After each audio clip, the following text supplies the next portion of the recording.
দিন আগে ছিল রাখি, আর ভিডিওটা একটু লেট করে আপলোড করছি। এখানে দেখো ধান দুব্বো সব কিছু গুছিয়ে রাখা হয়েছে, ননদ পরাবে বরকে রাখি। আর এখানে আমার পুচকু এই বাবাটাও চলে এসেছে, এটা আমার ভাসুরের ছেলে হয়। আর এখানটায় ননদও বসে পড়েছে রাখি পরানোর জন্য দাদাকে। রাখি পরানোর জন্য প্রথমে রাখিটা খুলে নিচ্ছিল, তারপরে ধান দুব্বো দিয়ে ওর দাদাকে ভালো করে মাথায় আশীর্বাদ করে নিচ্ছিল। তারপরে দেখো সুন্দর করে রাখিটা পরিয়ে নিয়েছে। এখানে আমার ছোটো ননদিনীও কিন্তু এসেছে, দেখো হাই করছে। আর আমার পুচকে বাবাটাও হাই করে দিচ্ছে। দেখো ও কিন্তু ওর দাদাকে এবার রাখি পরাতে বসে গেছে, ধান দুব্বো দিয়ে ওর দাদা ওকে আশীর্বাদ করে নিচ্ছে। আর এই দেখো মিষ্টি খাওয়াচ্ছে। আর এত বদমাইশ না, ও বারবার করে বলছে যে মিষ্টি কে খাওয়াবে, ও খাবে না দাদা খাবে। তারপরে আমার শাশুড়িও পুচকেটাকে রাখি পরালো, কারণ ওর তো কোনো বোন নেই, কারণ তার জন্য শাশুড়ি ওকে পরিয়ে দিয়েছিল। আমরা কিন্তু সবাই মিলে বিকেলে গেছিলাম ঝুলনে, আমাদের বাড়ির পাশেই শিমুলতলাতে, ওখানটায় ঝুলন হচ্ছিল।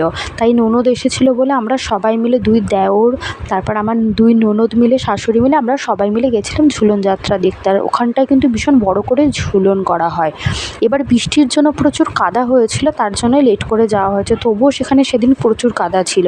আর দেখো চারিদিকে কত সুন্দর প্যান্ডেল করেছে, আর চারিদিকে গোপাল রয়েছে, আর ছোটো ছোটো পুচকে বাচ্চাদেরকে রাধাকৃষ্ণ সাজানো হয়েছিল সেখানে।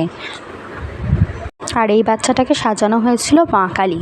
আর আমি আমার ছোটো ননদিনীকে বলছিলাম যে তুই একটু হাই কর, ও হ্যান্ডশেক করছিল সবার সাথে, ও দেখো আবার হ্যান্ডশেক করছিল। আর কী আনন্দ পেয়েছে জানো না সবাই মিলে। তারপর এখানটায় দেখি একটা রাধাকৃষ্ণ দুজন বাচ্চা সেজেছিল, তো তারা দোলনায় দোল খাচ্ছিল, দারুণ লাগছিল দেখতে প্রত্যেকটা। তাদেরকে আবার টিফিন দেওয়া হচ্ছিলো, আমরা তাই নিয়ে একটু মজা করছিলাম যে কৃষ্ণ ঠাকুর টিফিন খাচ্ছে।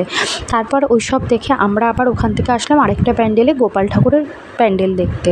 সেখান থেকে এসে দেখছি খুব সুন্দর করে সাজানো, চারিদিকে ফুল দিয়ে। আর এটা ছিল আমার মামা শ্বশুরের বাড়িতে, একদম সুন্দর দারুণভাবে সাজিয়েছিল, ডেকোরেশন করা প্রত্যেকটা। লাস্টে আমরা গোপালের দোলনা টেনে বাড়ি চলে এসেছিলাম। ভিডিওটাও কেমন লাগলো জানিও, ভালো লাগলে সাবস্ক্রাইব করে দিও সবাইকে। টাটা ততক্ষণের জন্য।